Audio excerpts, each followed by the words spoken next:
Welcome to The Explainer. Today, we're tackling a huge topic, cannabis on the job. We're going to break down the official medical guideline from the American College of Occupational and Environmental Medicine.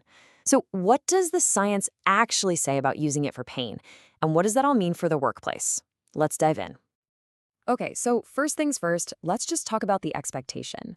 I mean, we all see it, right? Cannabis is everywhere. It's more common and way more accepted than it has ever been. And this isn't just a vibe, the numbers behind this boom are absolutely massive. Just look at this. We're talking about a US market that's projected to be worth almost $23 billion this year alone. And you can see it's a pretty even split between recreational and medical sales, which really tells you just how mainstream this has all become. But here's something you might not realize. The product itself has totally transformed. This is not your parents' weed, okay? The guideline points out that the average THC potency, the main psychoactive component, has shot up by an incredible 400% in just the last 3 decades. And all of this leads to a really clear trend that the guideline highlights. It's a classic seesaw effect, really. As people, especially younger people, have started to think it's less harmful, well, you guessed it, use has gone way, way up.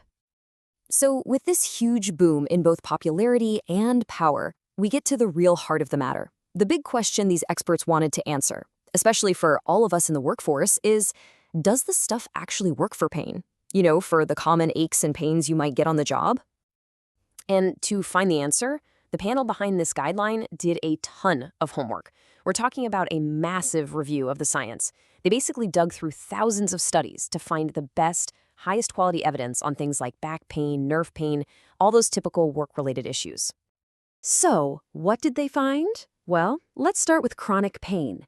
That nagging pain that just sticks around for months, even years. The panel's verdict? It was totally unambiguous.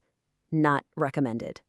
Okay, so what about that sudden, sharp pain, like when you pull your back? Same story. The experts came to the exact same conclusion. Also not recommended. The science to back it up just wasn't there. And they didn't stop there. They even looked at pain after surgery.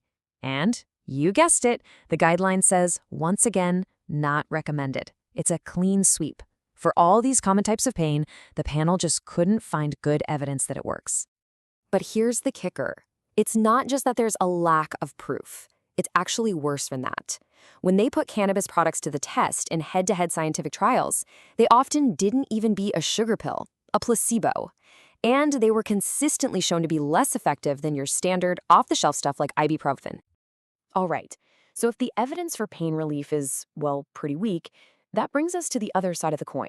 What about the risks? And this is where the story takes a much darker turn. The expert panel put together a really long list of serious side effects. And we're not talking about minor stuff here. We're talking about everything from impaired judgment and memory loss to really severe psychiatric problems like psychosis and even major health crises like heart attacks and strokes. And another thing the guideline points out is just how common problematic use is. Get this. One huge analysis they looked at found that almost half of users had some kind of issue, whether it was dependency, abuse, or what's officially called cannabis use disorder. The safety risks are wow. They're just undeniable.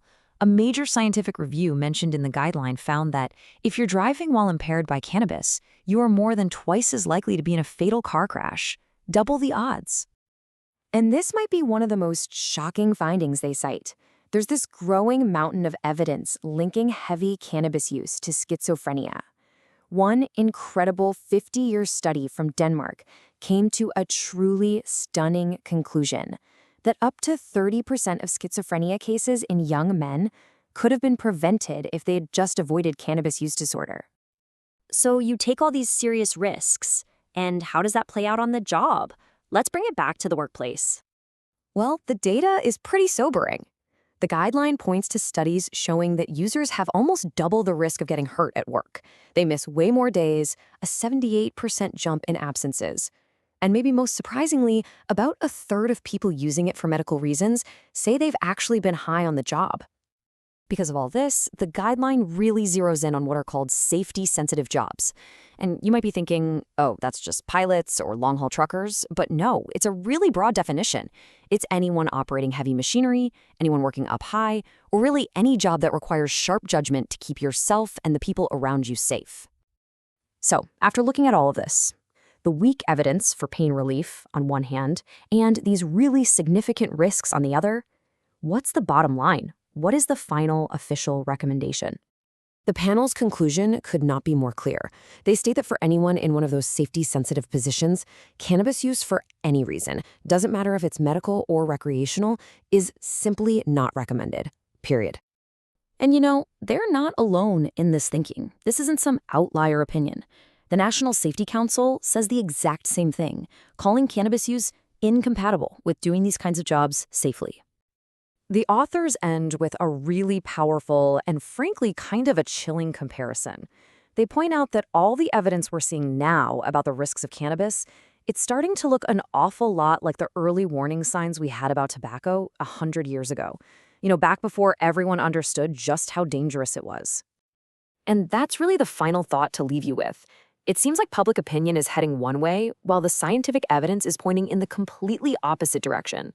So the big question this all raises is, are we going to listen to the science this time around?